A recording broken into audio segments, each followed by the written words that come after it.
السلام علیکم ورحمۃ اللہ وبرکاتہ نحمدہ ونصلی علی رسولہ الکریم اما بعد فاعوذ باللہ من الشیطان الرجیم بسم اللہ الرحمن الرحیم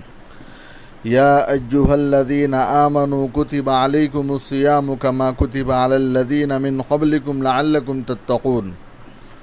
وقال النبی صلی اللہ علیہ وسلم الصوم لی وانا اجزی بہ صدق اللہ العظیم و صدق رسولہ النبی الکریم۔ میرے محترم بزرگوں اور دوستوں اور عزیز ساتھیوں، یہ اللہ تبارک و تعالیٰ کا ہم پر بے پناہ فضل و کرم اور اس کا احسان ہے کہ اس باری تعالیٰ نے ہمارے لیے ماہ مبارک کی آمد رکھی، جس کے ذریعے سے ہم اپنے گناہوں کی معافی اور تدارک کا انتظام کر سکے۔ میرے بھائیوں، رمضان المبارک چونکہ لاک ڈاؤن میں شروع ہو رہا ہے، اس لیے اس کے پیش نظر کچھ باتیں عرض کرنی ہے۔ امید ہے کہ اللہ تعالیٰ مجھے صحیح کہنے اور ہم سب کو اس پر عمل کرنے کی توفیق نصیب فرمائیں۔ سب سے پہلی بات تو یہ ہے کہ اللہ تبارک و تعالیٰ کی طرف سے ماہ مبارک کا ہمیں مل جانا یہ اللہ کی عظیم نعمت ہے، گویا کہ ایک نعمت عظمیٰ ہے۔ رمضان المبارک کی بالکل آمد ہو چکی ہے اور ہم نے الحمدللہ پہلی تراویح بھی ادا کر لی ہے اور پہلی سحری بھی ادا ہو چکی ہے۔ یہ اہل ایمان کے لیے مسرت و شادمانی کا پیغام ہے۔ سرور کائنات صلی اللہ علیہ وسلم رمضان کی آمد کا انتظار فرمایا کرتے تھے اور ماہ رجب کی آمد پر یہ دعا آپ کی زبان مبارک پر ہوتی تھی۔ فرمایا، اے اللہ ہمارے رجب اور شعبان میں برکتیں عطا فرما اور ہمیں رمضان المبارک تک پہنچا۔ رمضان المبارک کی آمد پر صحابہ کرام رضی اللہ عنہم اجمعین سے فرمایا کرتے تھے، دیکھو وہ کون آ رہا ہے۔ رمضان کا مل جانا اللہ کی بڑی نعمت ہے۔ آج دین اور شعائر دین سے غفلت بڑھتی جا رہی ہے، اس لیے ضروری ہے کہ اہل اسلام کو غفلت سے نکالا جائے اور انہیں ان کے فرائض اور عبادات کی یاد دہانی کرائی جائے۔ اسی سلسلے میں استقبال رمضان کے عنوان سے یہ پیغام آپ کی خدمت میں پیش کیا جا رہا ہے۔ میرے بھائیوں اور دوستوں،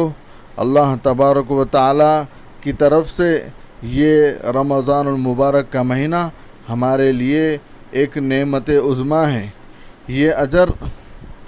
اس لیے ہے کہ رمضان میں انسان اللہ تعالیٰ کے لیے جب 14-15 گھنٹے بھوکا پیاسا رہتا ہے تو اسے کتنی مشقت برداشت کرنا پڑتی ہے، تو اس کے نتیجے میں منہ کی بو بھی اللہ کو مشک و عنبر سے زیادہ محبوب ہو جاتی ہے۔ سمندر کی مچھلیاں اس کے لیے دعا گو ہوتی ہے۔ سحر و افطار کے وقت بخشش کے دروازے کھولے جاتے ہیں۔ صیام و قیام پر پہلے تمام گناہوں کی معافی کو نوید الگ ہے اور بشری تقاضوں کے حوالے سے بھی کہلایا گیا کہ اگر وہ تقاضے اللہ کے احکامات اور رسول اکرم صلی اللہ علیہ وسلم کے ارشادات کے مطابق پورے کیے جائیں تو وہ بھی عبادت میں شمار ہوں گے۔ اسی لیے انسان جب اپنی اور اپنے گھر والوں کی ضروریات کے لیے کماتا ہے، اگر وہ حلال کے لیے کوشاں ہوتا ہے، کوشش کرتا ہے، تو وہ رزق کمانا بھی عبادت ہے۔ فرمان نبوی کے مطابق الکاسب حبیب اللہ، حلال کمانے والا اللہ کا دوست ہے، خدا کا محبوب بن جاتا ہے۔ اہل خانہ کی ضروریات حلال کمائی سے پورا کرتا ہے تو وہ بھی صدقے میں شمار ہوتا ہے۔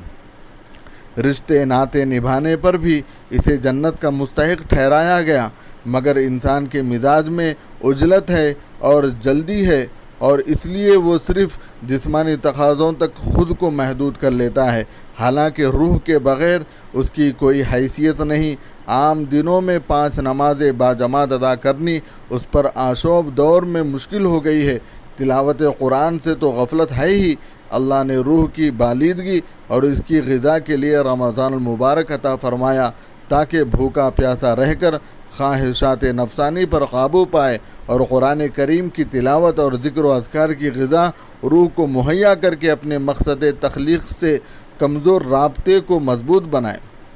11 مہینے تم جس غفلت کا شکار رہے، ہم نے تمہیں یہ مہینہ اس لیے دیا کہ روح کو غذا مہیا کر کے اس غفلت سے نجات پالو۔ اسی لیے حضور اکرم صلی اللہ علیہ وسلم رمضان المبارک کی آمد سے پہلے خطبہ ارشاد فرمایا کرتے تاکہ رمضان آنے سے پہلے اس سے فائدہ اٹھانے کے لیے تیار ہو جائے اور آنے والے لیل و نہار کی قدر کرے۔ فرامین نبوی کے مطابق شیاطین قید، جنت آراستہ اور جہنم کے دروازے بند کر دیے جائیں، اور اللہ کی طرف سے منادی ہر رات پکارتا ہے، اے خیر کے طالب آگے بڑھ، اور اے برائی کے شائخ رک جا۔ اور اللہ کی طرف سے رمضان کی ہر رات میں گنہگار بندوں کو دوزخ سے رہائی دی جاتی ہے، تو وہ ان دنوں سے فائدہ اٹھا کر اپنے گناہ بخشوا لے۔ حضرت عبادہ بن صامت رضی اللہ عنہ سے روایت ہے کہ حضور اکرم صلی اللہ علیہ وسلم نے ارشاد فرمایا، رمضان اپنی آغوش میں برکتیں اور رحمتیں لے کر آ رہا ہے، اس میں دعائیں قبول ہوتی ہے، اہل ایمان طاعات و عبادات کے ذریعے اپنے خطائیں معاف کرانے رب کے سامنے التجائیں کرتے ہیں، تو اللہ تبارک و تعالیٰ فرشتوں کے سامنے مسرت اور فخر کے طور پر اظہار فرماتے ہیں، دیکھو میرے فرشتے، یہی وہ انسان ہیں جن کے بارے میں تم تحفظات کا اظہار کر رہے تھے،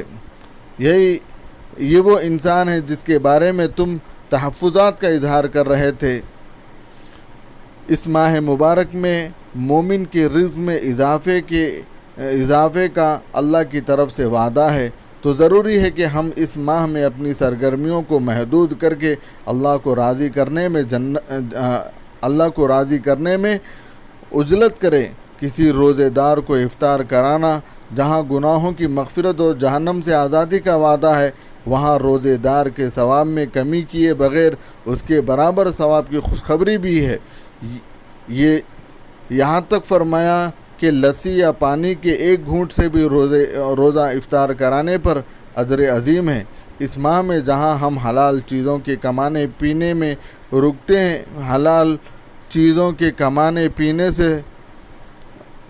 کھانے اور پینے سے رکتے ہیں، اس ماہ مبارک میں ہم حلال چیزوں کے کھانے پینے سے رکتے ہیں، وہاں حرام چیزوں جیسا کہ جھوٹ، غیبت، بدزبانی، حرام کمائی سے بھی بچیں، اور اپنا زیادہ سے زیادہ وقت استغفار اور اللہ تبارک و تعالیٰ سے دعاؤں میں ہم لگانے والے بنیں۔ شاعر کہتا ہے، دل میں پھر سے خوشیوں کا پیغام آیا ہے، مبارک ہو مومنوں پھر سے رمضان آیا ہے۔ میرے دوستو، چونکہ یہ ماہ مبارک ایسی ساعتوں میں اور ایسے لمحات میں ہمارے سامنے آیا ہے جبکہ لاک ڈاؤن ہے اور پوری دنیا کرونا وائرس نامی ایک وبا سے حیران و پریشان ہے، یہاں تک کہ ڈاکٹروں کی ہر ممکن کوششیں اور سر پھوڑ کاوشیں بیکار نظر آ رہی ہے۔ تو ایسے وقت میں ہمارے لیے ضروری ہے کہ ہم حکومت کی طرف سے جو احکامات جاری کیے جا رہے ہیں اور علماء کرام کی طرف سے جو ہدایات ہم تک پہنچ رہی ہے، ہم ان چیزوں کا خاص طور پر احتیاط کریں اور ان چیزوں کو اپنی زندگیوں میں لانے والے بنیں۔ اور سب سے اہم اور ضروری چیز یہی ہے کہ ہم بغیر کسی عذر کے روزہ ہرگز نہ چھوڑے، حسب معمول 5 وقتہ نمازیں باجماعت اپنے گھروں میں ادا کرے، مساجد کا رخ ہرگز نہ کرے۔ اسی طرح نماز تراویح بھی ہم گھر کے تمام افراد مل کر باجماعت ادا کرے۔ نماز تراویح کے لیے بھی گھروں میں آس پاس کا مجمع ہرگز اکٹھا نہ کرے، اور کئی گھروں کے افراد مل کر بھی ہم مصلی بنانے کی کوشش نہ کریں۔ نماز اگر ہم گھر میں ادا کرتے ہیں تو ہمارے لیے بڑا آسان ہے کہ ہم ایک امام بنیں اور ہمارے پیچھے بھائی کھڑے، اور پھر اس کے پیچھے ہماری خواتین وغیرہ نماز کا اہتمام کرنے والی بنیں۔ اسی طریقے سے لاک ڈاؤن کے دوران سحری کے وقت لاؤڈ اسپیکر کے ذریعے جگانے کا نظام بھی ہرگز نہ بنائیں۔ خرید و فروخت کے سلسلے میں حکومتی احکامات کی مکمل پابندی کرے۔ 6 دن یا 10 دن میں ختم قرآن کا سلسلہ گھروں میں عموماً ہوتا ہے، ان چیزوں کا بھی ہم اہتمام نہ کریں۔ رمضان المبارک کی ایام میں ضرورت مندوں کی خبرگیری اپنے ہمسایوں اپنے پڑوسیوں کا بھی خیال رکھے کہ وہ اس ماہ مبارک میں کس طرح اپنے اوقات کو گزار رہے ہیں، اور پھر اس ماہ مبارک کے مقصد کو ہم سمجھیں۔ اس کا مقصد یہ ہے کہ ہماری زندگیوں میں تقویٰ پیدا ہو۔ اللہ تبارک و تعالیٰ نے فرمایا یا ایھا الذین آمنو، اے ایمان والو، کتب علیکم کہ تم پر روزے فرض کیے گئے ہیں، کما کتب علی الذین من قبلکم لعلکم تتقون کہ تم سے پہلے بھی امتوں پر فرض کیے گئے تھے تاکہ تم متقی بن جاؤ۔ روزے کا اصل مقصد یہی ہے کہ ہم اللہ سے ڈرنے والے بنیں، اللہ تعالیٰ سے دعا کرے کہ اللہ تعالیٰ ہم سب کو صحیح معنوں میں روزہ رکھنے کی توفیق نصیب فرمائے، اور بالخصوص ہر وقت اور ہر لمحہ خاص طور پر ہم یہ دعا کریں کہ اللہ تبارک و تعالیٰ اس کرونا نامی وائرس سے اور اس وبا سے ساری انسانیت کی حفاظت فرمائے، اور ساری انسانیت جو اس مرض میں شکار ہو چکے ہیں اللہ تعالیٰ ان کو اس مرض سے حفاظت فرمائے اور اسے نجات دلائے۔ اور بالخصوص ہمارے لیے ایک موقع ہے کہ ہم اپنے گھروں میں رہ کر اللہ کی عبادت کر سکتے ہیں، اور ہم گھروں میں رہ کر زیادہ سے زیادہ قرآن پاک کی تلاوت کر سکتے ہیں، زیادہ سے زیادہ ذکر و اذکار کا اہتمام کر سکتے ہیں، ہم زیادہ سے زیادہ اپنے گھر والوں میں محبتوں کا پیغام دے سکتے ہیں۔ میرے دوستو، اللہ تبارک و تعالیٰ کی طرف سے شاید یہ موقع ہمارے لیے مہیا کرایا گیا تاکہ ہم صبر کا مظاہرہ کرتے ہوئے اللہ تبارک و تعالیٰ کے ہر فیصلے سے راضی ہونے والے بنے، کیونکہ اللہ تبارک و تعالیٰ کا یہ ضابطہ اور قانون ہے کہ اللہ تبارک و تعالیٰ دے کر بھی آزماتا ہے اور لے کر بھی آزماتا ہے۔ اس کی اپنی ملکیت ہے، اس پر کسی کا زور نہیں چلتا، اس کو ہر اعتبار سے اپنی ملکیت پر اختیار حاصل ہے۔ تو میرے دوستو، ایسے حالات میں اور ایسے واقعات میں ہمیں پریشان ہونے کی ضرورت نہیں ہے، کیونکہ جو حالات، جو آفتیں، جو مصیبتیں، جو بیماریاں اگر مسلمان پر آتی ہے تو وہ اللہ کی طرف سے ایک آزمائش ہوتی ہے، اور جو مصیبت اور آفتیں اور مصیبتیں کافروں پر آتی ہے تو وہ اللہ کی طرف سے ایک عذاب ہوتا ہے۔ اللہ تبارک و تعالیٰ کا قانون ہے کہ جب ایک مومن کے پاؤں میں کانٹا بھی چبھتا ہے تو اللہ تبارک و تعالیٰ اس کے کانٹے چبھنے کی تکلیف کے بقدر اللہ تبارک و تعالیٰ اسے اجر و ثواب مرحمت فرماتے ہیں۔ میرے دوستو، اللہ تبارک و تعالیٰ سے دعا کرے کہ اللہ تعالیٰ ہمیں صحیح معنوں میں روزہ رکھنے اور صحیح معنوں میں اللہ کی عبادت کرنے، اور ایک ایک لمحے کو جو برکتوں والا ہے، جو رحمتوں والا ہے، اس سے فیضیاب ہونے کی توفیق نصیب فرمائے۔ آمین۔ وآخر دعویٰ ان الحمد للہ رب العالمین۔